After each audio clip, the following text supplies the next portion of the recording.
6. So Mandeep, is the text visible now? Yeah, Mandeep had a concern that when you were watching my writing on a small screen, so it may not be visible. So Mandeep, is it visible? Are you around or no? Sir, it is visible. Okay, so yeah, just let me know. If it is not visible, just let me know. All right. So till now we know what a power MOSFET is. So what is the difference between a power MOSFET and a signal MOSFET from a operational point of view? Power MOSFET operating at linear region. Signal FET. What is the difference? It is in linear. Power MOSFET operates in linear region and signal MOSFET operates in saturation. Saturation region, right? So it is like a current source, and this is like a resistor. Okay, so that is one of the fundamental differences. Another big difference between a power MOSFET and a signal MOSFET is that a power MOSFET has an inherent diode inside. So because it is like the way the construction is a 3D construction, right? So that it has an inherent diode, but a signal MOSFET is just a signal MOSFET. In fact, when people draw a signal MOSFET, they never even draw the source and the drain, because when we actually, in a couple of classes, we will go through the layout of a MOSFET. Just whatever is required for us, we will just learn that. And you will see that you cannot actually distinguish between the source and the drain of a signal MOSFET, because it's just whichever is the lowest potential will be called the source. Okay, if this is the lowest potential, then it will be called the source. So that we will see very soon. And then we also went through basics of converters. So we went through, we will only be covering converter in this particular class, because that is one of the most important ones that are there. It's heavily in use in the industry. So you should know everything about the buck converter, and our purpose is to know the electronic circuit here rather than the buck converter. But we have to know the converter, because otherwise we cannot relate to what the discussion is, right? So that is why some knowledge on the converter is required. So we are basically trying to know the electronic circuit around it. And in that respect, I actually gave you a question last class, and actually the quiz I gave you, actually the reason I gave you that quiz and also a simulation file with it is because whatever I told in the class was actually wrong. Okay, in fact, one of you, I forgot who pointed it out, although Sahu, I think, pointed it out. So I forgot who pointed it out, but yeah. So there was a mistake in my answer. All right. So that is why I gave you the simulation file as well, so that you can simulate and see. But mostly, I think all of you wrote whatever I told you in the class, even though it was wrong. So it kind of goes on to show that you are believing me too much, which is okay, which is good, but it is not good for you. Good for me. Right. So anyway, so that's but only part of the thing. Rest of the things you have got it right. This is just the inductor current will actually during the dead time it will. I said that it will start going up when the top FET will turn on, but actually it will start going up when the bottom FET goes down. So during the dead time itself, it will start going up, because as soon as the diode here turns on, this voltage becomes V in plus VD. So this voltage becomes V in plus VD, and this becomes V output. So the voltage across the inductor is actually positive. So it will start going up. Actually, that is what someone actually pointed out. I kind of didn't listen to him. I said, no, it will go down and then come up. But that is not true. Actually, what that simulation file must have shown you is that I mean, if you simulate it, you will see that during the dead time, when the VGL has gone down and VGU has not come up yet. Still then, during this interval, the voltage across the inductor will be V in plus VD minus V output divided by L. So that will be the slope. So it will kind of go up actually. Okay, so that is the only thing I wanted to say. So, but yeah, we have gone through these things. Here MOSFETs, then this circuit, then we went through switched capacitor circuit. Okay, so when will switched capacitor circuit be used? Switched capacitor circuit, when it will be used? When do you use switched? At what power level you use switched capacitor circuit? At milliwatts. Low power level. Okay. And then what is the way of controlling a switched capacitor? What is the way of controlling output in a switched capacitor circuit? It is frequency modulation. So that is why you must have seen that I kind of at some point said that if V changes from here to here, what should be the frequency to keep the output voltage constant? Remember? In switched capacitor circuit, we derived something called R equivalent, which was dependent on frequency. Yes, sir. So that was the reason. So it is called frequency modulation. So that these things you have to kind of know because they might ask you how is a switched capacitor circuit controlled. Then you have to know that switched capacitor circuit actually the R equivalent is dependent on frequency, and then whatever our output is. So based on that, the voltage division will happen. So if there is a change in the input voltage, actually the frequency can be changed to control this R equivalent so that the output stays constant, because the output is equal to R naught divided by R naught plus R equivalent into V input. So if there is a change in input, you can actually change the R equivalent to keep this constant.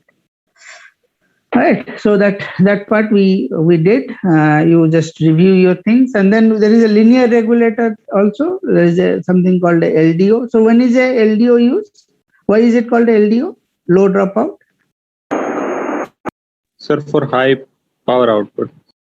No. Low dropout क्यों होता है? उसको low dropout क्यों बोलते हैं? I mean, which one will you call a low dropout? To keep the output near to the input. Minus V naught. So see, which one will be a low dropout? Will this circuit be called a low? Will circuit A be called a low dropout or B be called a low dropout? B. So actually, we did some examples. Actually, Yes, sir. So just read through those things. Yeah, these are very important. They will ask you these questions. All right, when you appear for your interviews. Okay. All right. So today what we will do is op-amp. Okay. Today our job is to know op-amp from a block level. So as you can see, till now whatever we are doing in terms of block level. We are never going inside the construction of the circuit. Till now, at least we have not gone through the construction of the circuit. Everything that we are doing at a block level. Even the MOSFET was at a block level. Converter was at a block level, then the switched capacitor circuit as well as LDOs are from a block level. So from a block level, we are learning how the circuit is behaving as a terminal behavior, how they are behaving. And one of the things I kept on telling you when we were controlling this feedback was that if you remember, we said that there is a triangular wave here. This is a comparator here. And then there is a error amplifier here. So I'll just make the error amplifier something like this. Then there is a reference voltage here. So I was telling you that, okay, like if this is 10 volt and this is 0 volt, what is the voltage here? So I was telling you that this should be 10 volt or 0 volt. It cannot be anything in between. But I was also telling you that for a op-amp, for a comparator, it is either high or low. But for a op-amp, is my cursor visible to you? No, sir. No. Yes, sir. I'm sorry. Yeah. So is it visible now? Okay. No. All right. So Yes, sir. okay. So see, for a comparator, the output is either 10 or 0. But for an error amplifier, the output here can be anything between 0 and 10 volts, assuming that this is 10 and this is 0. If this is 5, if this is 5 volt, then it will be from 0 volt to 5 volt. All right. So no matter what the voltage is. So we will see these terminal behaviors today. Okay. Why am I saying this? And what do you mean when you say things like virtual short? So virtual short was a humongous confusion for me when I was a student. So our electronic professor will come and talk about virtual short, and I will have no idea what a virtual short is. All right. So those things, whatever I found it to be difficult in understanding any electronic circuit, I have included as a part of this course so that I can also share with you. So many of you will know some of these, but this knowledge of op-amp as a terminal behavior will be very handy for us later on when we actually design the op-amp. Actually, we will use discrete MOSFETs, etc., to design op-amp. So when we will do that, you will actually understand why, when we are saying certain characteristic of a op-amp, where they are coming from, actually where they are generated from, right? So let's start our discussion today.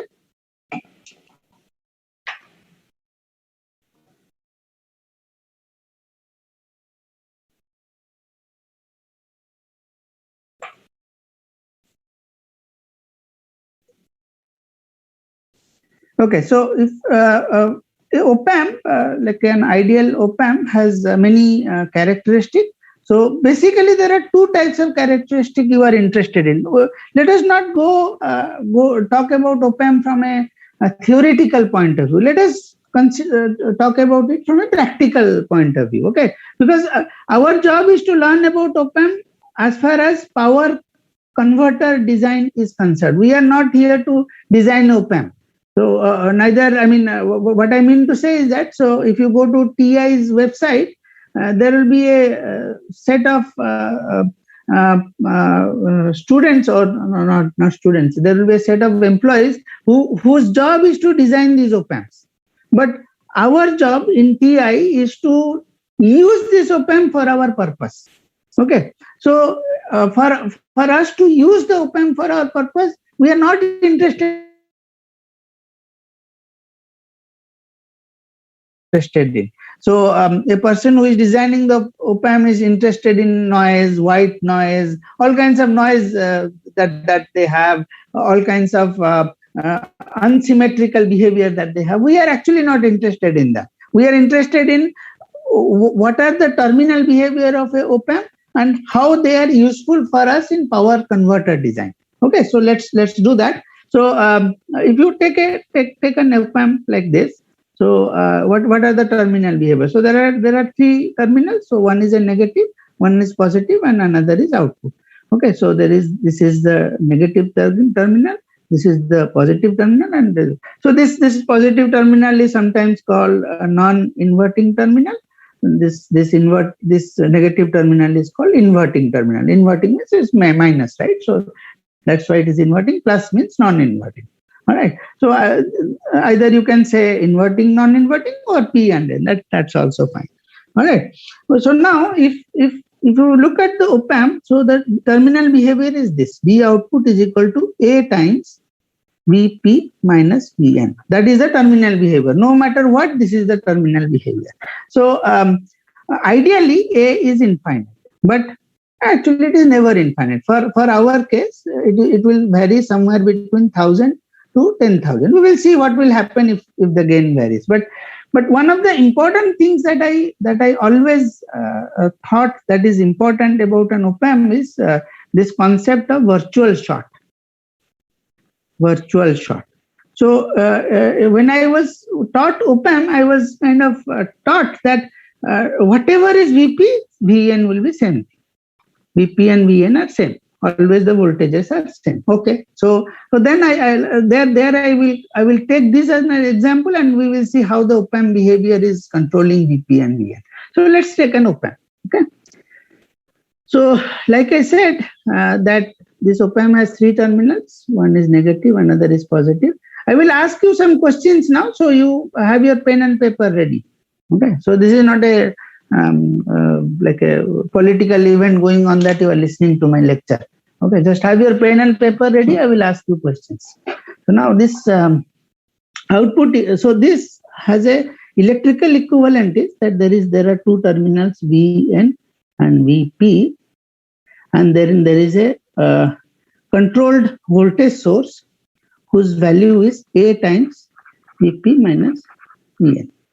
Okay. So that will be the output voltage. So this will be the output voltage here. So that is precisely what we are saying here, right? So when we say that V output is equal to A times Vp minus Vn, we are saying that the output of the op-amp is a voltage source, controlled voltage source. So it is like a voltage controlled voltage source, voltage controlled voltage source. All right. So if that is true, so let's say this voltage, let's say the voltages are pretty high, 10 and 0, let's say. No problem. There is no problem in that. So let's say this Vp is equal to 5 volt. Now my question to you is that if I take this op-amp just like that, I connect a 5 volt to my op-amp P. Vp will be 5. Can you tell me what will be Vn? So in order to tell it, you use this electrical equivalent circuit and tell me what will be Vn.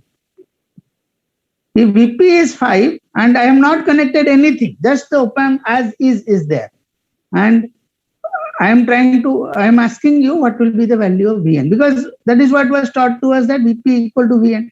So electrically, you should be able to find out that the logical value of Vn will be equal to 5 volt. But can you find it out?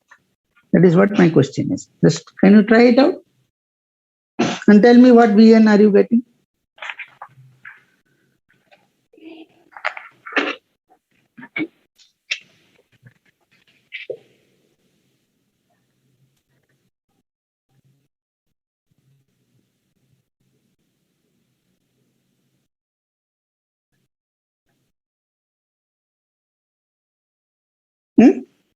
What is the Vn are you getting? You are getting?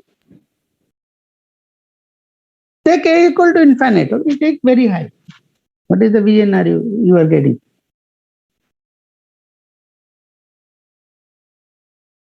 Arpit? 5 volt sir. 5 volt मिला? कैसे मिला? 5 volt sir. कैसे मिला? दिखाओ. Sir, जो है according to your equivalent circuit, sir, Vn is equal to Vp minus V output by A, voltage gain. Okay. Then, sir, Vn is equal to Vp minus V naught by A. If A tends to infinity, the term V output by A becomes 0, sir. Okay. Then, sir, Vn is equal to Vp. Okay. All right. So is there everyone agreeing with that assertion or no? Yes or no?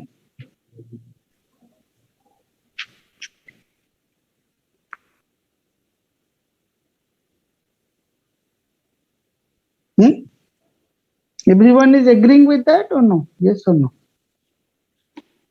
Yes, sir. Yes, sir.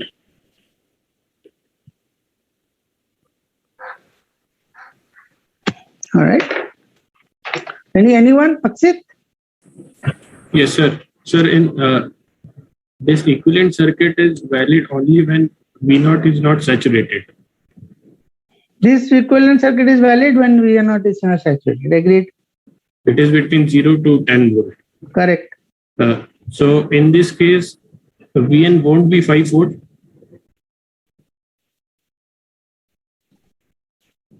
Yes, sir, Vn will not be equal to 5 volt. Yeah, what will Vn be? Sir, Vn be if we haven't provided Vn any value, then it will pick any noise. Okay. All right. So okay. So let me rephrase the question. Okay. So let me rephrase the question. Okay. So let's go to the next rephrasing. So the same circuit, I will just rephrase the circuit. So what I will do is that you take minus plus. Okay. Take a 5 volt here, and this being 10 volt, and this being 0 volt. Okay. And then I will short V output and Vn. Can you look at the equivalent circuit and tell me what will be the value of output. 5 volts. 5 volts. 5 volts. So now what I have done is I have shorted these two. Okay? Yeah. Correct. So what I am saying is that V output is equal to A times Vp minus Vn. Correct. That means V output will be equal to A times Vp minus V out, because Vn and V output are shorted. So from this you can clearly see that V output times 1 plus A will be equal to Vp. Is it correct? A times Vp. Correct? This is correct? Yes. Okay. So V output is equal to Vp into A divided by 1 plus A. Okay. So this A, if it is infinity, you can see that A by 1 plus A, if A tends to infinity, this will tend to 1, right? Yes, sir. If A tends to infinity. If A is equal to, let's say, 1000, what will happen to V output? So Vp into 1000 upon 1001.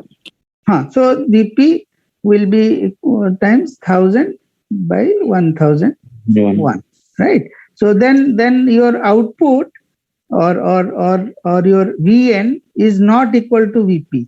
In that case, there is a little bit of difference, right? But how much is the difference? Very small. Very small. So that is called the steady state error, right? You remember in control system we used to call steady state error. Yes, sir. Vref का output follow नहीं कर पाता है V output Vref को. So this is the steady state error. Okay, this is exactly what the steady state error is. Okay, for power electronic application, the steady state error is generally very, very minimal, because during design of the control, we make sure that our A is pretty high. In fact, if it is 1000, the steady state error will be very, very low. But for application like robotics and all, because their gain etc. are very, the gain might be very high, but the frequency is basically very slow. So they will encounter a little bit higher steady state error, because their system is more bulky. Okay, our converters are not that bulky. So converters are in fact switched at hundreds of K. So this is where the steady state error comes from. So with this example, can you go back to the previous circuit and tell me what will be the value of Vn? Or I mean, is it? I mean, is something can we find or not? Because Akshit is saying that you actually cannot find. But some of you are saying that no, it can be found out and it will be 5 volt. Just look at this circuit here. Can you prove beyond reasonable doubt that if this is Vn, this is Vp, and there is a controlled voltage source which is V output is equal to A times Vp minus Vn, and I am saying that I am connecting this P to 5 volt, then what will be Vn is my question, and can you prove beyond reasonable doubt that Vn is equal to 5? Yes, sir. No, actually you cannot. See, Vn is not connected to anything. How can you prove that Vn is equal to 5? But mathematically, sir. Mathematically you can do anything. You can see it here, na? See, Vp is connected to 5 volt. Vn is not connected to anything. So if a node is not connected to anything, how can you justify that will be 5 volt? How can you beyond any reasonable doubt? See, like we can say it here. We have forced our output to be equal to input. So N is actually connected to the output voltage. Okay, physically connected. So therefore, whatever we said is correct here. But that same thing is not true for this case. No, actually not true. Okay. Why are you assuming that V output is equal to 0? Why are you assuming that? I am not assuming, sir, V output is finite. V out is finite. So that like our Akshit said that it can be 10 or 0, right? Yes, sir. It can go to 10 as well. It can go to 10. right? So there's nothing stopping it from it, right? But This means, here, sir. Hello, sir. Please. This means, sir, for this circuit, the equivalent diagram of the circuit is not valid, sir. No, equivalent circuit is valid, but that's precisely what I'm saying. You see, let me draw the equivalent circuit again, so that I can justify my claim. So what I'm trying to say is that this voltage is 5 volt. This is not connected to anything, and we are saying that there is a output voltage which is equal to Vp minus Vn times A. Okay. So the question I asked is, what will be this value of Vn? Okay, what will be the value of Vn? Okay, and it is not connected to anything. Why are you? How can you, beyond reasonable doubt, say that this Vn has to be this value? In fact, the point is this. The point is that any op-amp, unless it is connected in a feedback fashion, you cannot actually tell what this voltage will be. You actually cannot. Okay. So because it's just an open node, why are we assuming that our output will become equal to 0? Why are we assuming that? All right. And that is the point. So it is a node that is not connected anywhere. And this is in fact what was my biggest doubt when I was a student, that when is this virtual short applicable? Actually, the virtual short is only applicable when there is a feedback. For example, let's say, can you tell me what will be the output now? I will connect a 1K resistor.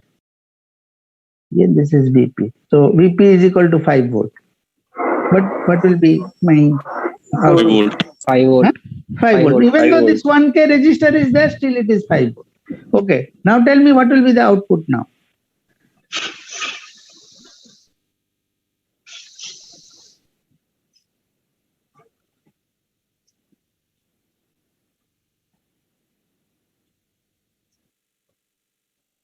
Can you tell me what will be the output now? 10 volt.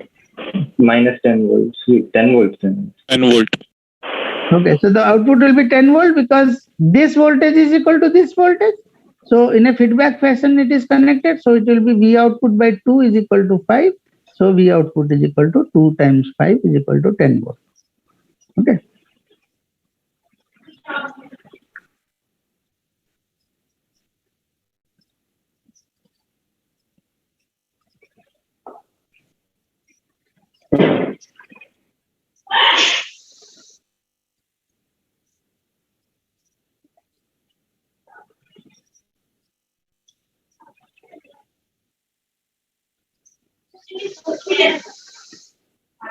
Can you tell me what will be the output now?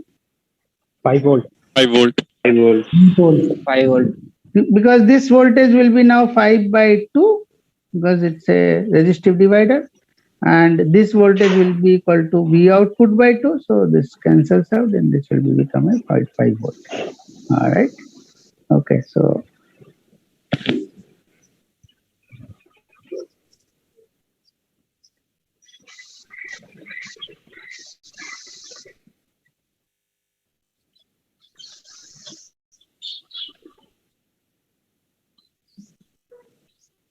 can you tell me what will be the voltage now at output? Minus 5 volt. Again, I'm telling you, you are doing the mistake. Again, you are doing the mistake. This is exactly how you will get a 0. This is exactly how you will get a 0. Why are you assuming? Undefined. This will be undefined. The reason is that this is grounded. Is not present. Nothing is connected between output and input. So see, this virtual short is only true when there is a feedback. Virtual short is only true when there is a feedback. Compare Sir, at negative terminal 1 volt is there, na? What is there? At negative terminal of the op-amp, 1 volt is present. Let it be there. Output voltage will be 0. Then minus 5 maybe, not 0. it can act as comparator. It will act as a comparator. It's not a op-amp anymore, right? Yes, sir. Yes, sir. So see, that is, see, this is the concept I'm trying to tell you, that this virtual concept of virtual short. So here, what is the voltage here? The voltage here will be 1 by 1 volt. plus 1 by 2 because 1 volt. So it's a superposition principle. When you are taking this 1 volt, you put this as ground, so it will be half. Then when you are taking this voltage, then it will be another half. So it will be 1 by 2 plus 1 by 2. So it will be 1 volt. So if it is 1 volt, this is 0.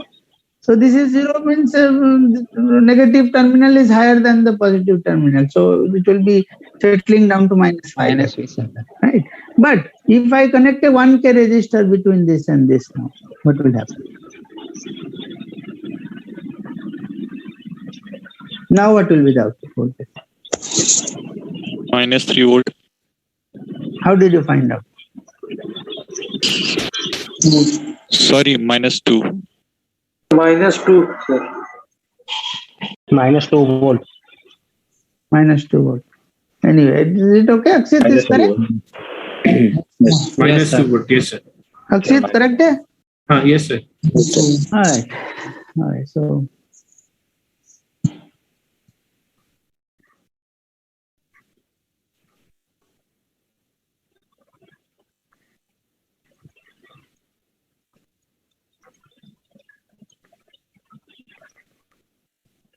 देखो कोई बोलो मत, मैं पूछूंगा किसी को.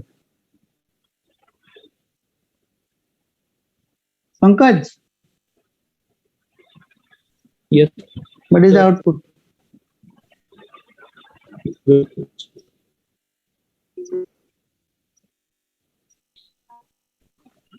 What is the output? V1 minus V2 by 2 V1 minus V2 by 2. V output. Yes, How did sir. you find out? Can you tell me how you Sir, found out? Potential You for positive find terminal. out the potential of BP. You Yes, sir. tell me what will be BP. Sorry. BP find Sorry, karo. sir. That's okay. That's all right. Find BP. V1 plus V2 by 2, sir. BP is equal to V1 plus V1 by 2 plus V2 plus by 2. V2 by 2. Correct. Yes, sir. So what will be the output voltage? Yes, sir. Same, sir, because it is Okay. So this is the output voltage. So let's say instead of this, Yes. I will connect this. So these circuits are extremely essential for us in order to implement converters. That's why these are from experience. I have used these circuits before. That's why I'm giving you. It is not for fun.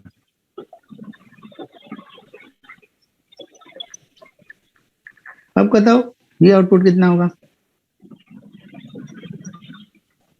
V1 plus V2. So it's an adder, right? So this kind of circuits will be used when you are adding two currents. So in case of power converters, there is a need sometimes to add two currents. Okay, so this voltage is actually the sensor, current sensor actually gives us a signal in terms of voltage. That means there will be a equivalent current signal here. So this will be a function of current. This will be function of another current, I1. So if we want to add I and I1, then you basically use this circuit and you get an output that is addition of those two, right? Okay. So that is why these circuits are used. So you seem to know most of these. So I will give you some more problems so that you can take care of it. Acha, what will happen if there is a limited gain here? Let's say the gain of the op-amp is 100. Can you tell me what will happen to V output then? Can you tell me what will be the V output if there is a gain of 100? If the gain is infinite, yes, this is true. If gain is equal to 100, what will be the output voltage? Okay, let me ask someone. Just don't say, no one say anything. Prakar, बताओ क्या Yes, होगा? sir. क्या होगा V output बताओ? First you find out this voltage. First you find out this voltage. ये Yes, क्या होगा? ये क्या होगा? VP. So V1 plus V2 by 2. Very good. V1 by 2 plus V2 by 2. Yes, sir. Correct. So now, because of this feedback fashion, there will be a virtual short. Okay. So this Vn and Vp will be same. So what will be the value of Vn?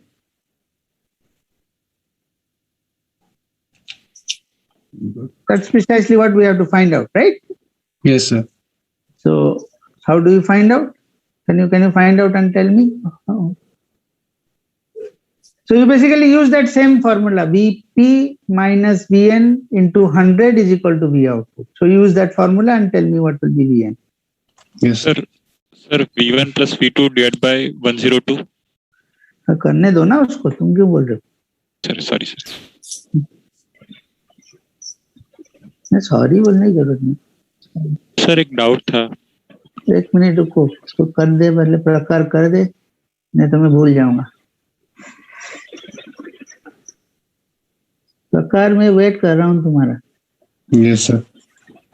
फिर बताओ क्या है. सार्थक तुम्हें भी मैं पूछ रहा हूँ, करके रखो, मैं पूछूंगा अभी.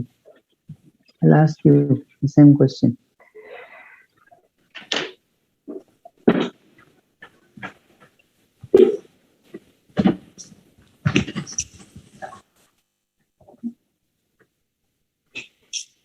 So Vp equal to Vn when A is equal to infinite. But A जब infinite नहीं है, ये completely true नहीं है. True नहीं है सर. तो इसलिए तुम्हें Vn separately निकालना पड़ेगा, then Vp minus Vn times 100 करके फिर तुम्हें निकालना पड़ेगा कि V output का वैल्यू क्या हुआ. We actually want to find out the value of the output voltage.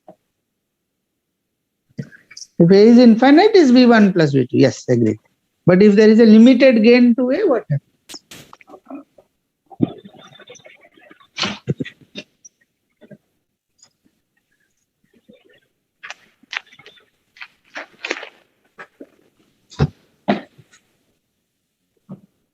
सार्थक, क्या है आंसर? क्या है? Sir calculating. हाँ, कैलकुलेटिंग. सर कैलकुलेटिंग आएगा. जल्दी जल्दी.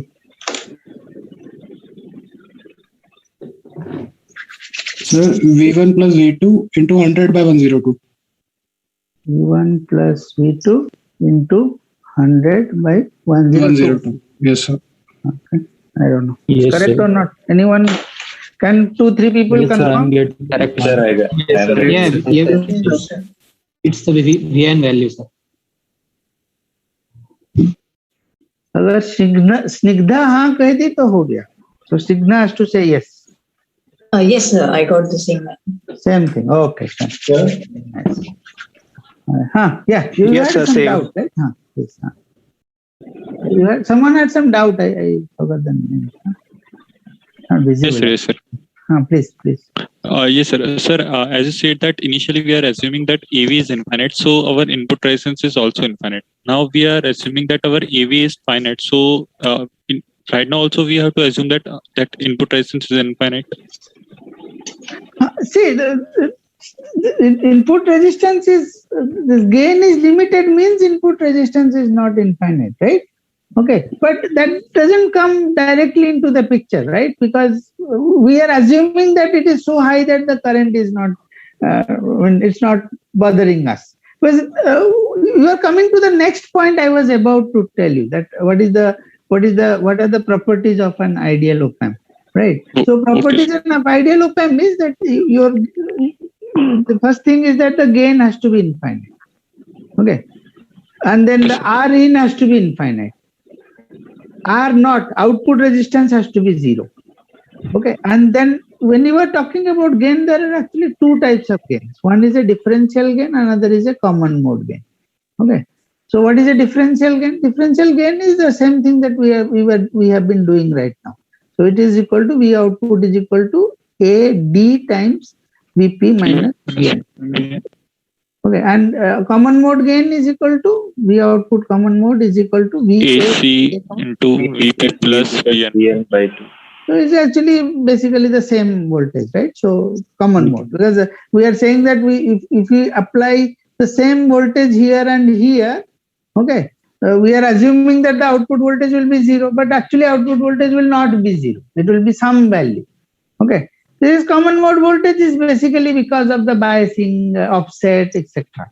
Right. So that is where the common mode gets. So you will be wondering, how is that possible? If I am applying 5 volt here and 5 volt here, output should be something. Output should be 0, right? Because it is A times Vp minus Vn. But actually, because of some biasing stuff, it will not be 0. So that is what is called a common mode gain. It is not a big issue for us, but you have to know that there is something called a common mode gain. That's the only thing. Because tomorrow when we will be designing this op-amp, so our op-amp will look something like this. Okay, later on I will tell you why it will look something like this after some point. We will be doing that in our lecture.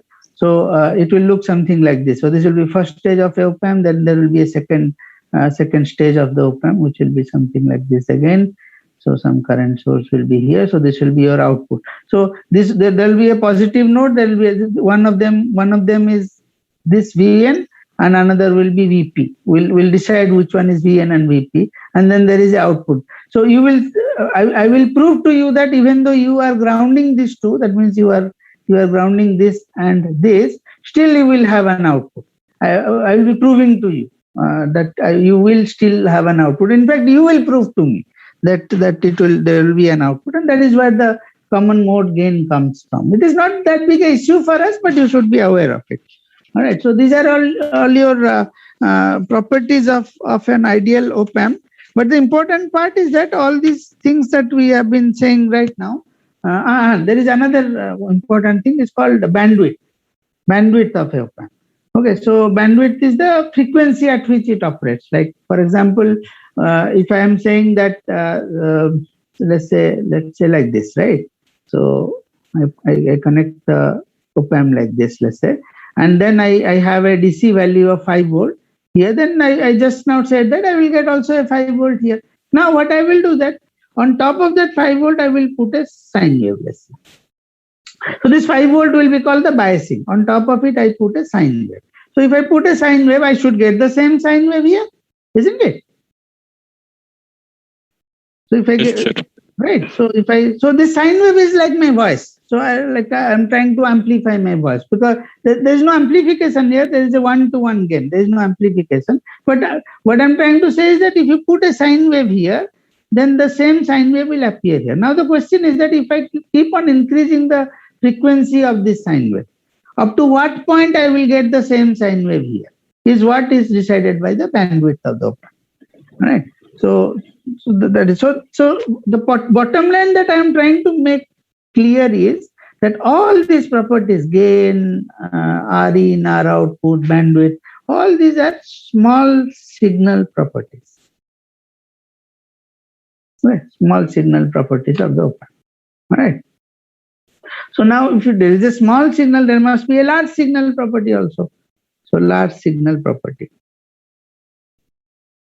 So large signal properties, let's say I have a 0 to let's say I put a 5 volt here. So then I just now said that my output will be 5 volt. Let's say instead of 5 volt, I put a 0 to 5 volt step. Sorry, I just put a 0 to 5 volt step. To redraw the circuit, redraw that signal again. So instead of a 5 volt, I put a 0 to 5 volt step. 0 to 5 volt step at the positive. Now my question to you will be, how will the output look like? Okay. So you will assume that, okay, the final value of the output will definitely be 5 volt. But what happens in between is what the question is. So that is called the large signal behavior of the op-amp. So what will actually happen is that because the op-amp, a practical op-amp will have limited current sourcing capability. So see, in an electronic circuit, always there are caps around, small caps. Okay, let's say 1 picofarad cap or 1 nanofarad cap. Small caps are always around. All right. So now the output of the op-amp is not infinite current.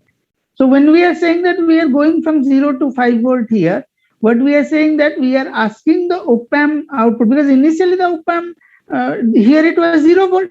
Okay, because when it was 0, it was 0. Here it was 0 and this was 0. Now all of a sudden this positive node went to 5. So there is a huge voltage across the op-amp input now, and we know that V output is equal to A times Vp minus Vn. So obviously the output will try to increase towards infinite because A is infinite.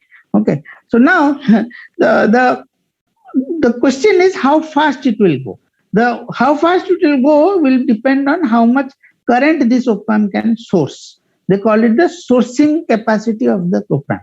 Okay, so there is a limited amount of sourcing capability. If you look at the data sheet of a op-amp, they will say that, okay, my op-amp can source 10 milliamps. In other words, what we are saying is that if I take this op-amp and short it like this and put a 0 to 5 volt step here and try to measure how much current this op-amp is able to give out, because there will be no current in this direction because this has this infinite resistance. That's what I said, right? With a very high resistance here, right? So there is no current here. The current will only flow through the load.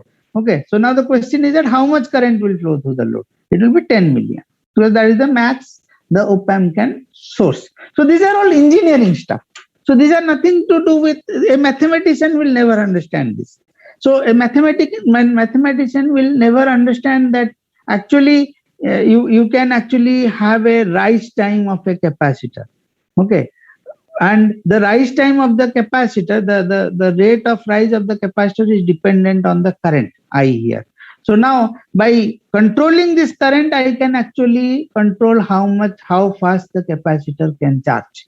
Okay, so there is something a mathematician will never be able to understand. So electrical engineer understands that. So that is why when you take a cell phone and charge it, you will see that from 0 to 80% the charging will be very fast. Okay, and after 80% the charging will be extremely slow. All right, the reason is that from 0 to 80% the charging is using a current source, and you are charging the battery is like a huge capacitor, and you are charging that with a huge current. And then when it reaches 80%, you actually cannot push a current, because as the battery state of the charge actually increases, the resistance of the battery actually increases. So it will generate more heat. If you put a lot of current, when the battery state of charge is 80%, then the battery will heat up and blast.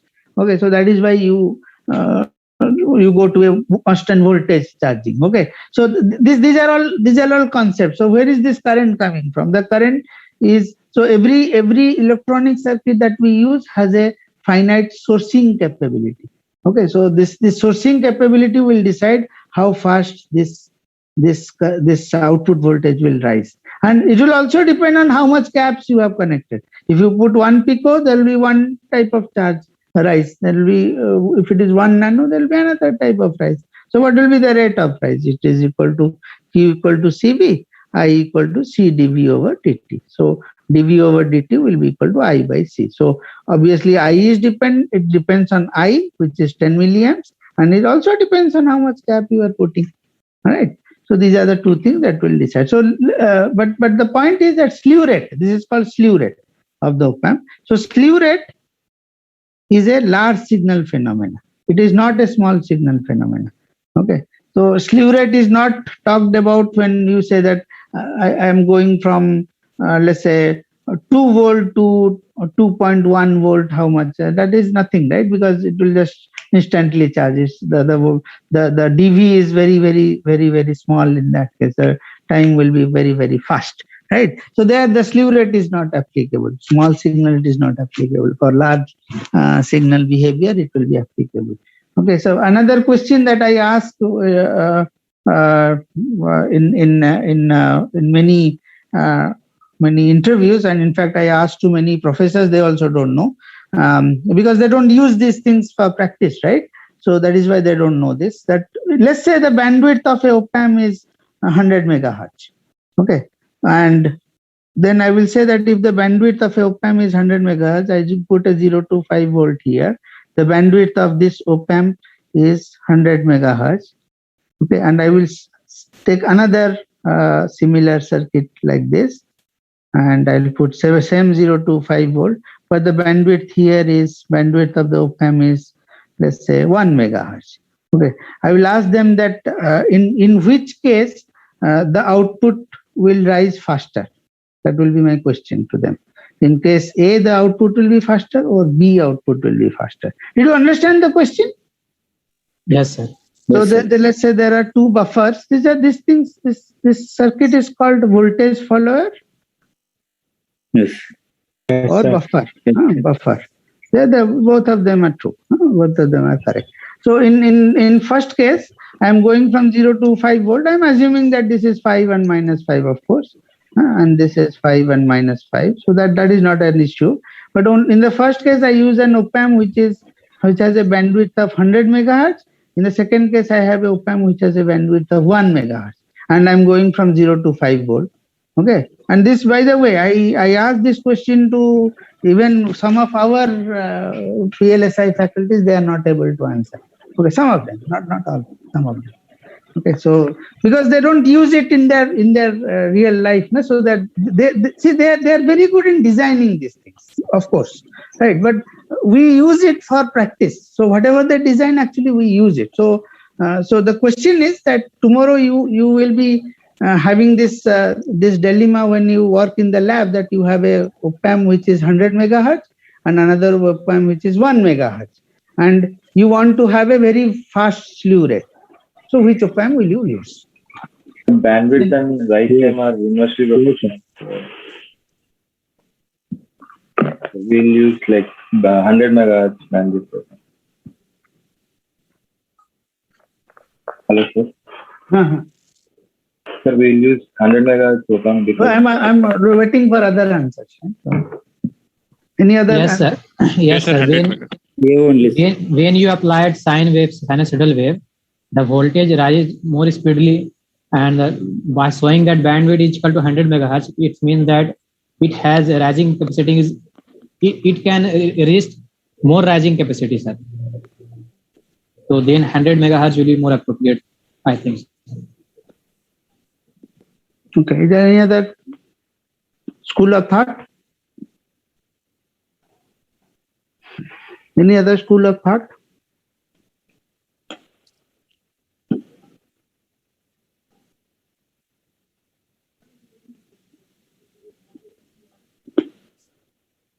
Okay. How do you draw the bandwidth? How do you draw the bandwidth of this op-amp? How do you really find out? Let's say I give you an op-amp and ask you to find the bandwidth of the op-amp. How do you find it out? Sir, we will give different type of inputs from lower frequency to higher frequency, and we will check that the output is similar like as an input for the voltage follower circuit. If the output is equal to the input or similar to the input, so we can say that from this frequency to this frequency, it is our so bandwidth. Tell me one. Let's say take one frequency, 1 kilohertz. So what do I do? I have a op-amp. What do I do now? You tell me what do I do. So I have connected 5 and minus 5 here. First of all, connecting negative terminal to output. Okay, all right. And then do what? we will apply input signals of varying frequency. So what input? So there's what should I apply? Sinusoid. What is the -5? What is the bias? So when you are talking about this, now you have to talk about how much bias should I apply, right? Sir, less than 5 or -5 less than 5. What should be you have to tell me now what voltage should I apply? I understand that you are asking me to apply a sine wave, yes. But what should be the bias? Bias voltage should be around 5 volts, sir. Not more than -1 to 1, like peak varying between 1 to 1. 1 to -1. 1 to -1, okay. So that means you are saying that the bias voltage is 0. The bias voltage is 0, and across that I am applying a sine wave. Yes. -1 to +1. Is that what you are saying? Is this what you are saying?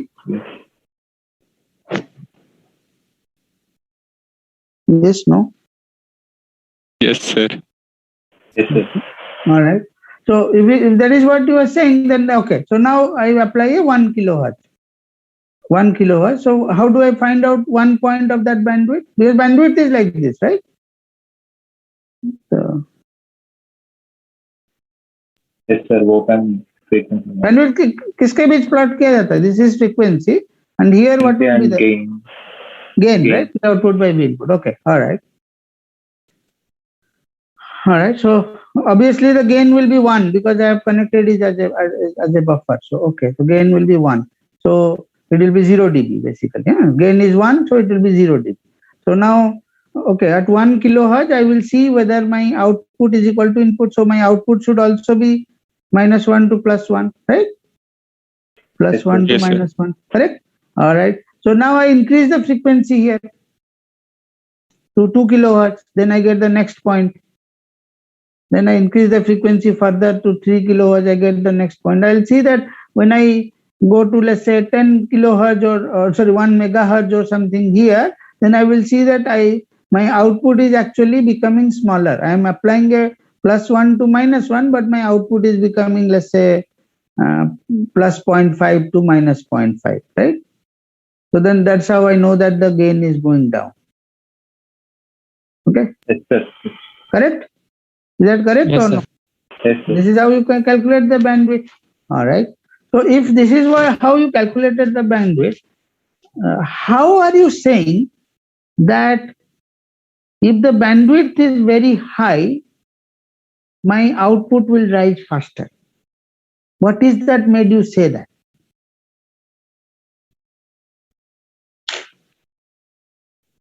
Because my original question was what? My original question was that I have one op-amp here, another op-amp here. This has a bandwidth of 100 megahertz.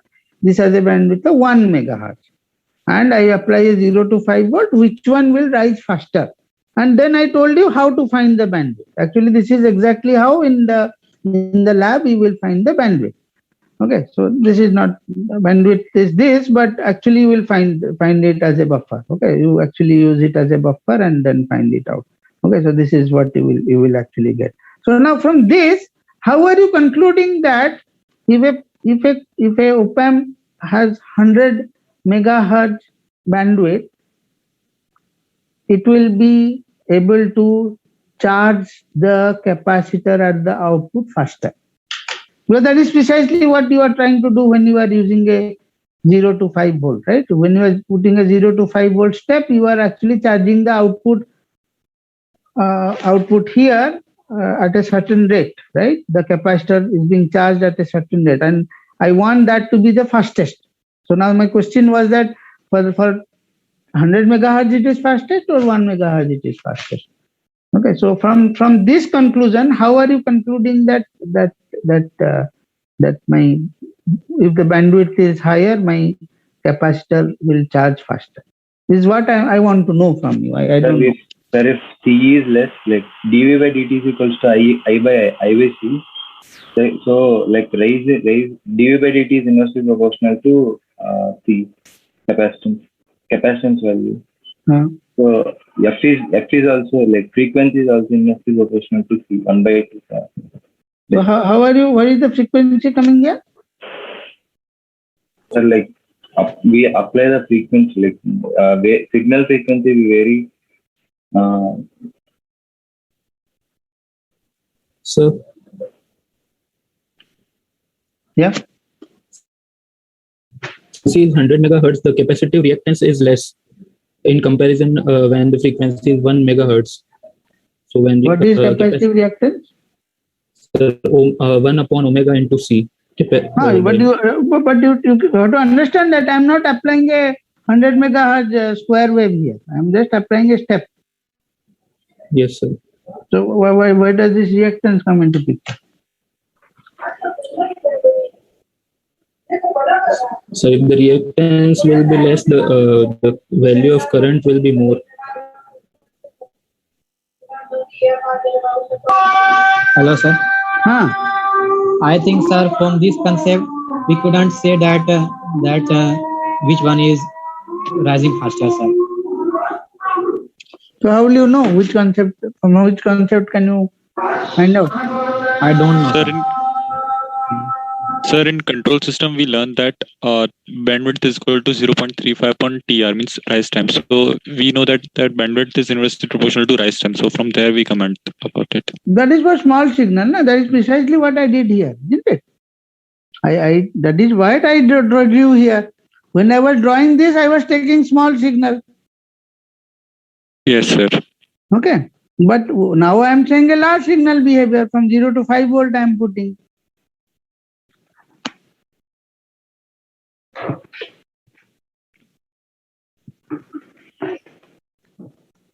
Actually, one of you was trying to answer the question properly, but he didn't follow it up. He was saying that reactance is low, something he said. Something, one of you was saying, no, right now they are saying the reactance will be small, so the current will be higher. Something you said, actually. Yes, sir. But just now I said that the current of an op-amp is limited, right? Yes, sir. Sir, since op-amp is modeled as a low pass filter, so for higher bandwidth the capacitor would be smaller, and so if we compare the rate of change of voltage, it would be higher for the first case than the second case. Okay. So to make my question more reasonable, let me put the same capacitor here. Let's say I am 10 nanofarad capacitor and 10 nanofarad capacitor. So that's the load, right? Now what? Sir, for higher frequency, capacitance is less, so current is high, so charge fast. Current is high. Yes, sir. How high? I is equal to V by X, so I is inversely proportional to X. So if I is high, right? I was saying high. Yes, sir. How high? That is my question. As you said, sir, that having more bandwidth means having more current carrying capacity, sir.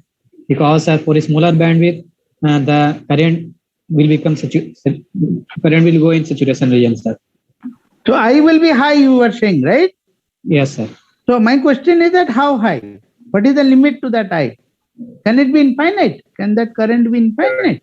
No, sir. No, sir. No, it is limited. It is limited to the op-amp output current, is what I am pointing out. See, if you take an ideal op-amp, what you are saying is correct. But if it is not an ideal op-amp, the current that can be sourced by an op-amp will limit how fast the capacitor will charge.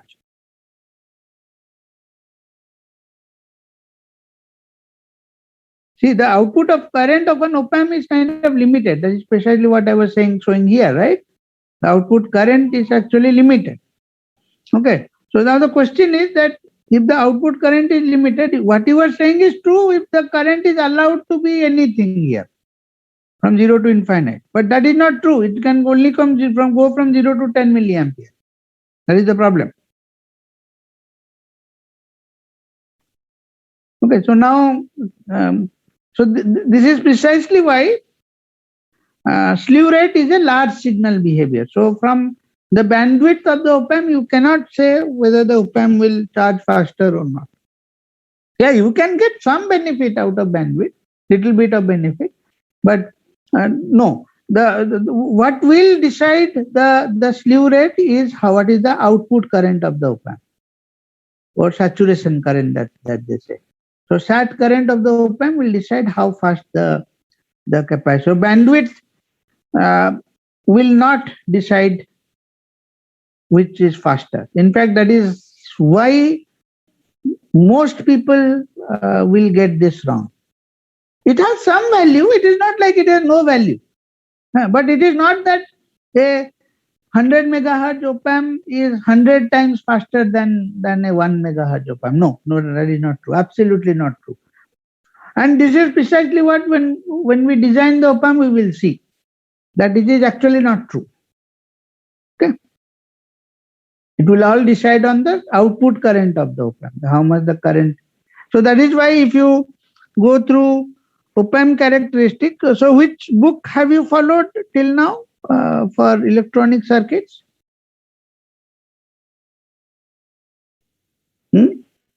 Which book have you followed? Shedra and Smith. Shedra and Smith. So Shedra Smith, if you look at chapter 5, I'm looking at chapter 5. So there, Professor Shedra will list slew rate as a large signal behavior. You will, if you go to large signal operation of op-amp, that is where he will list slew rate. So slew rate is a large signal behavior, not a small signal behavior.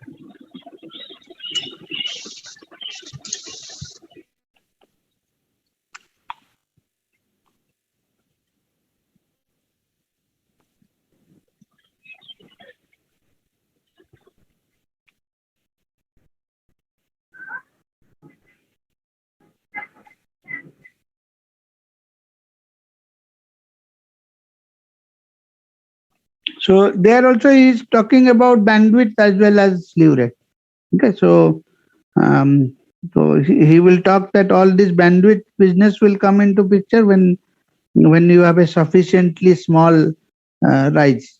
Yeah, if the step is not that big from 0 to 5, then yes, some bandwidth, some impact will come. But let's say the step is from, let's say, 1 to 1.5 volt, then yeah, bandwidth will play an important role here, because it's like a small signal. But when you are having a very large signal behavior, then the output current will be kind of the one that kind of decides your slew rate. All right, this is a very important concept, and it will be asked to you over and over again throughout your life. So you can go through chapter 5 of Shedra and Smith. Okay, so this is basic electronics course. You must have studied this. I am only picking out things that are important for us. Okay, so op-amp was taught to you, right, in your electronics, or no? Yes or no? Yes, sir. Yes, sir. Yes, sir. Yes, sir. Okay, so I am only picking out whatever is important to us. My aim is not to teach you op-amp. My aim is to remind you what part of the op-amp is necessary for us and which specific things you should be careful about. And one of the important things I kind of told at the end was that bandwidth is a small signal behavior, slew rate is a large signal behavior. That is why if you have a very high step in a buffer function, then bandwidth will not decide how fast your op-amp will rise. In fact, slew rate will be deciding. Slew rate is dependent on the output current of the op-amp. So the current that can be sourced by op-amp will decide how fast the output will rise. All right, I'll send you some practice questions. You can do it. Sir. Sir, so we can say that for large signal, our charging time or that rise time will be same for each and every op-amp with whether they have different bandwidth. If the output current is the same, yes, correct. Okay, thank you. How will know, sir, the output current will be same or not? What? Come again? How will know, sir, output current will become will have same or not? You have to look at the characteristic of an op-amp. No? So can you go to TI's website and pick out a op-amp? Just go to TI's website and pick out a op-amp. Data sheet of a op-amp. Pick out any data sheet of a op-amp. Just or in Google type data sheet of a op-amp.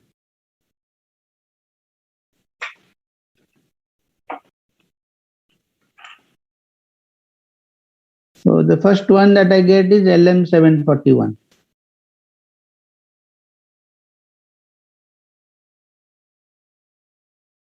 Now TI doesn't have good data sheets. Actually, that is their problem.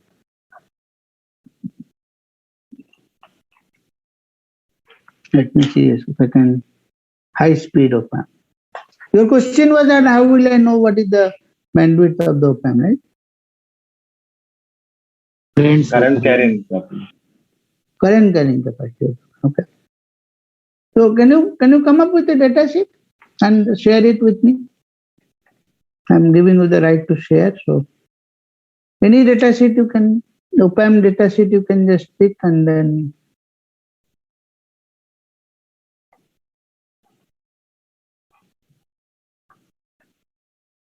go to Google and search, and then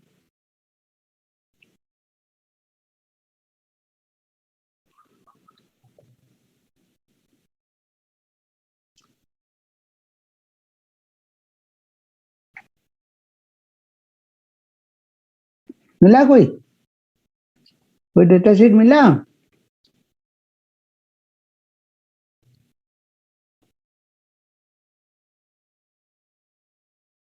अरे कोई एक op-amp load है So TL084. TL084, okay. Let me TL084. Sir, I have shared. Okay, you are sharing. Okay, let me check. हाँ, all right. So 741 इसमें दिया नहीं है, वो problem वही है. I was looking. This was the first one that came out, but they don't provide enough information. Okay, you can go down a little bit. Let's see what are the things that they are giving. Go down. There will be a table, right? We are looking for that table. So here, okay, just 1 minute. Yes, So what are the things they are giving? Oh, that is absolute max. Don't know. That is not recommended operating condition. Go down. Okay. Just slowly. Okay, offset current, bias current. Is there anything on the top? Can you go last page? No, last page. No, last page. Previous page. Okay, just 1 minute. Okay. Condition, no. Oh, yeah. Go down to 6.5. Okay. So here let's see what are the information that are given. Okay, output short circuit current is 25 milliampere. See, output short circuit current, go down. See, this is the one. Output. No. Here. Just one of the table entries is output short circuit current is 25 milliampere. Rejection ratio के ऊपर वहीं पे है यार, ऊपर थोड़ा सा ऊपर, इतना ऊपर क्यों चले गए? 7th class. ये 1 2 जस्ट मिनट रुको. आउटपुट वोल्टेज सिंक नहीं. 1 2 3 4 5 6 7 8. This one. Short circuit current is 25 milliampere. Correct. So that is that short circuit current I was talking about. Okay, and then they will also talk about bandwidth of the op-amp. Somewhere they will be talking about the bandwidth of the op-amp. You can see somewhere. If they don't talk about the bandwidth, then they will definitely give you the graph of the bandwidth. Okay, so then go down. See, slew rate they have given. See, slew rate also they have given. Okay, but slew rate is dependent on current by voltage, isn't it? Sorry, current by capacitance. So that means the slew rate has been tested at a particular capacitance. If you go up, just go up a little bit. Testing condition, they will say some capacitance. So somewhere they have not mentioned it, but if you look at how they are coming up with these numbers, they will somewhere say that slew rate, because they have an entry called slew rate called 0.5 volt per microsecond. But they have already talked about how much current it can give. I is 25 milliampere. So I by C is 0.5 volt per microsecond, isn't it? I by C, because dV over dt. So C has to be there. So C somewhere they will say. So somewhere means if you go to there, they must have a. Normally it is like 1 picofarad also, but yeah. So they will have a standard circuit to tell. If you look at TI's website, how do they come up with this data sheet? They will tell you that we use a C of this many farad and or microfarad and calculate our slew rate. Okay, if you go down a little bit more. Go down. Right. Okay, so no, that is the circuit. This is a circuit. Go down. The people don't use this kind of op-amps anymore. These are all BJT based op-amps. They were used in the used very long back. They're no longer used. All are MOSFET based op amps. Most are actually. Go down. Is there any curve somewhere? The curves are there. I'm not trying to see if the bandwidth can be found out. Yeah, this data sheet is not that good. They are not providing any bandwidth information. That is the problem. Okay, so that normally they will provide a bandwidth information actually. So is there any other op-amp you can share which has a bandwidth information? Any one of you? Sir, I think it's there in the same dataset, page 6. Page 6, okay, go to that page 6 and check. I missed it probably. जाओ page 6 को जाओ.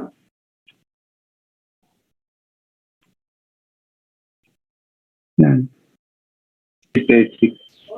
Page 6. The circuit diagram. Circuit कोई नीचे बीचे होगा. कहाँ पे Raman?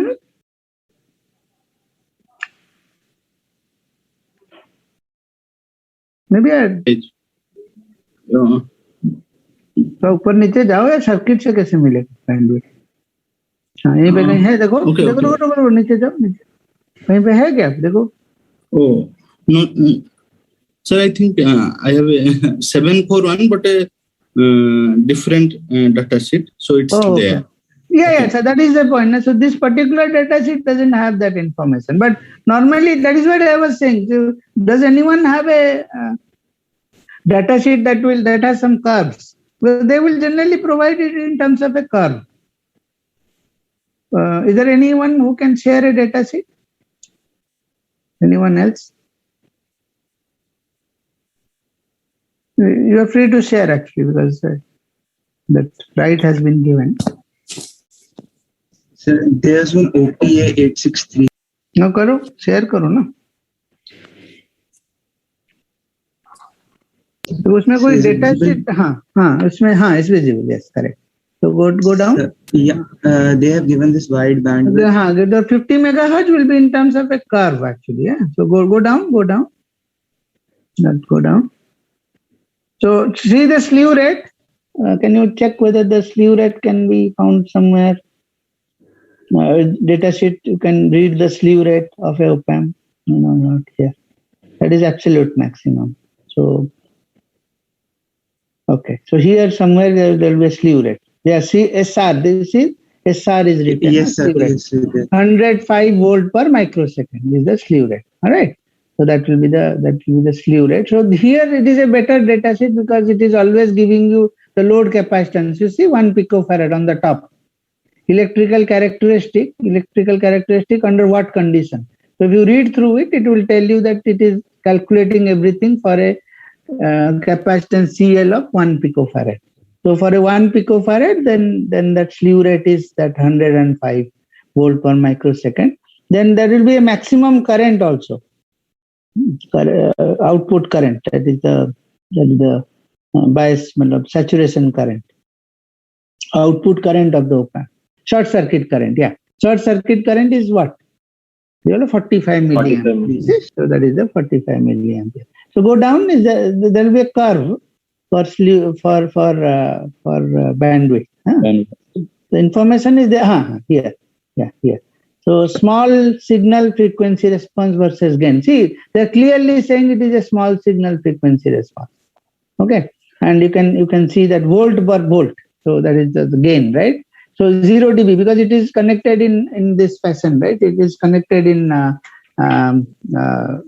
buffer fashion, right? When it is a buffer, then output is equal to input, right? So therefore the gain is equal to 1. So therefore at low frequency, the gain is 0 dB. One gain is equal to 0 dB, 20 log 1. So it is 0 dB. And at what point it is starting to go down? It is starting to go down at 1, 2, 3, 4, about 4 or 5 megahertz. That will be the bandwidth of the op-amp. Okay. And there are various bandwidths that are given. So gain of 1, gain of other gains also they have given the bandwidth. This is the bandwidth of the op-amp. There is a small signal. That means whenever there is a small change in input voltage, let's say from 1 to 1.5, then the bandwidth will decide how fast it will go from 1 to 1.5. But when the change is very large, that is a large signal change, then the output current will decide. Agreed? Sir? Sir, in what respect are we saying the change is large or small? Like for what values or in what respect? Okay, so the change is large or small in terms of, see, if we are connecting between 5 and -5, then our swing is 10 volt. Yes. Okay. Or 0 to 10, then the swing is 10. So normally in my mind, if it is like about 5% or something, then it is small signal. Okay, 5 or 10%. Like if I'm going from, let's say, 0 to 1 volt or 2 to 3 volt, then it is small signal for me. Okay, because it is 10% of the actual swing. Okay, but if I'm going from, let's say, 0 to 5 or 0 to or -2 to 5, then -2 to 5 is a 7 volt, which is like 70% of the swing. So that cannot be called small signal in that case. And for that, actually, they have not found out the gain as well. This gain that just now, whatever is appearing on your screen, the frequency response, there is a gain involved there, right? That means you are applying a sine wave at the non-inverting input and calculating what is the magnitude of the sine wave at the inverting input, because it is connected in buffer fashion for this type of like to find this kind of frequency response. Just now we did that, right? So there the change is not that big. That is what I was asking you, right? Where will I bias? You said that it will be biased at 0. I said what kind of a sine wave I will apply? You said that it will your peak to peak will be from, let's say, +1 to -1. That is what you said, right? And for that I said that okay, this is what so we had a swing of 10 volt, and your swing of sine wave was 2 volt. So I was okay, kind of a small signal. But if it is like more than 20-30%, then actually it is not small signal anymore. The current will come into picture.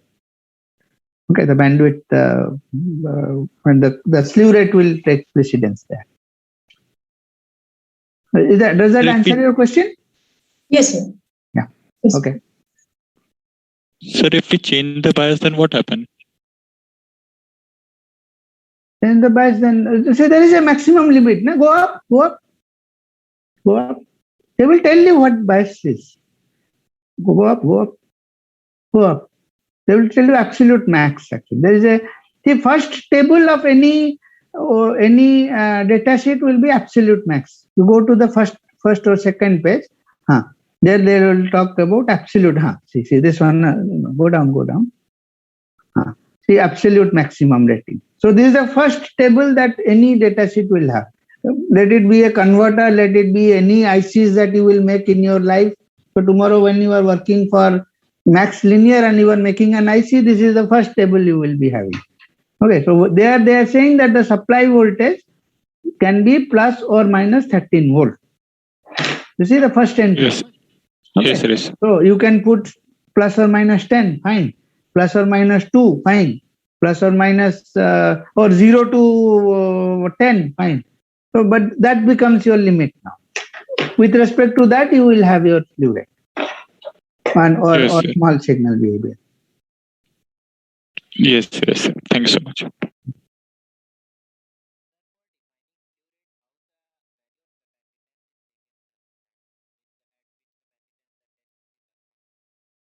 They see there's an industry standard there. Normally they would take 1 pico. If I am like at IR, we used to take 1 pico. But I think they also take. That's what he was saying. No? If we go down, they were saying that the load capacitor is 1 pico. Somewhere I saw that. See, load capacitor was 1 pico. So it is an industry standard. So what that means is that if I take it as a 10 pico, then naturally the slew rate will be 10 times lower, isn't it? Because it is I by C, right? So, but across the industry, everyone will say that I will take it at 1 pico. So then you have a kind of a, this is like per unit system kind of a thing, right? Everyone is saying that I am taking at 1 pico. You may buy it from Texas Instrument, you may buy it from Analog Devices, you may buy it from Linear Tech, or you may buy it from Maxim IC. So everyone will say that I will buy it at 1 pico. So then that's it's just that's the industry standard they have created. See, the great part about American innovation that I have seen is that in American innovation, if someone has found something, they will all stick to it. They will try to find new things on top of it. In India, that is not true. In India, if someone names something, then the next guy will come. They cannot do anything new. They will just change the name of that same thing. Say, Orissa will be named Odisha. You do something else. How does it matter if it is Orissa or Odisha? Okay, so you have to do something new, or Allahabad will name Prayagraj, and do something other than what has already been done. So that I have seen in American innovation. If someone said that, okay, 1 picofarad I will be doing it, then everyone will say that yes, at 1 picofarad we will do it. Let's do something other than that. More to what has been done, rather than just someone will. If let's say I will assume that if Indians would have come up with this data sheet, then Mr. X, when he is in power, he will say that CL will be 1 pico. Mr. Y, when they come in power, then they will say that no, we will change our whole data sheet and make CL equal to for 10 pico.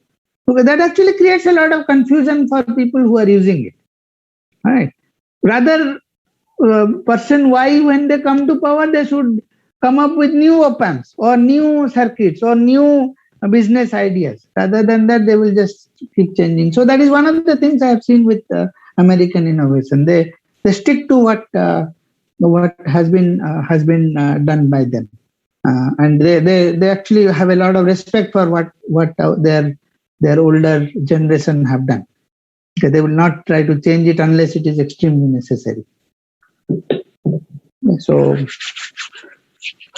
anyway, that's my take on it. Any other question?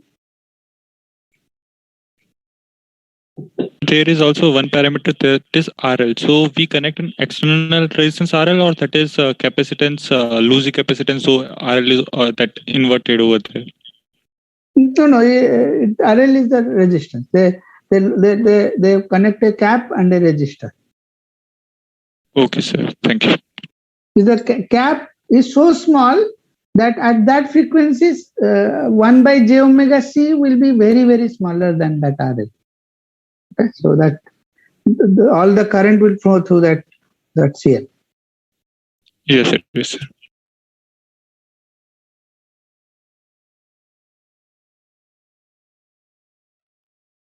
Okay. Any other questions?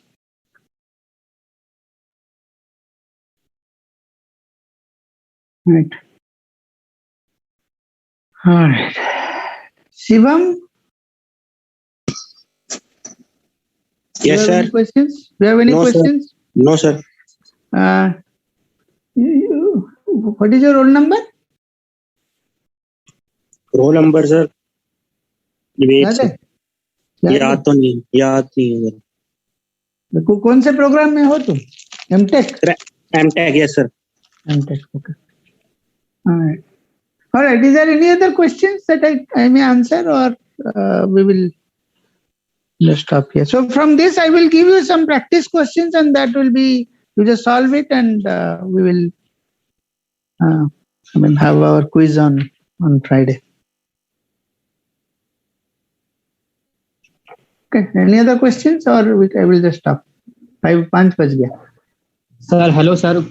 Could you please share the exactly right waveform of previous quiz, sir? सब कुछ सही था, बस वो between the first dead time, the current will start going up. Inductor current will start going up. That is the only change. Everything else is correct. Actually. Only the current will start going up when the dead time starts. Okay, because the voltage across the inductor will be V in plus Vd minus V output. Actually, Sarthak told me that day, but I kind of I mean, as usual, bulldozed me. I said, no, you don't know anything. But actually, yeah, I was the one who was not knowing. Right? So that is why I gave you that simulation file, right? So you should check that and do it. All right. Are you comfortable with LT Spice nowadays or no? Yes, sir. Yes. Prince to hoga na, so you were there in the class before. Prakash, are you comfortable with LT Spice? Yes, sir. Okay, Siddha, you are saying something. I'm sorry. मैं YouTube से थोड़ा सीख रहे हैं sir. हाँ सीखो बिल्कुल, तो वैसा ही होता है वो देसी का वो पैंट में आग नहीं लगता है तो सीखता नहीं, तो वैसा ही है, हम भी ऐसा ही है तुम्हारे जैसा. तो just a matter of giving you a little bit of tilt and then you will know everything, don't worry. All right, so if there are no further questions, I'll just stop sharing and stop the class. Okay, we'll meet on Friday again.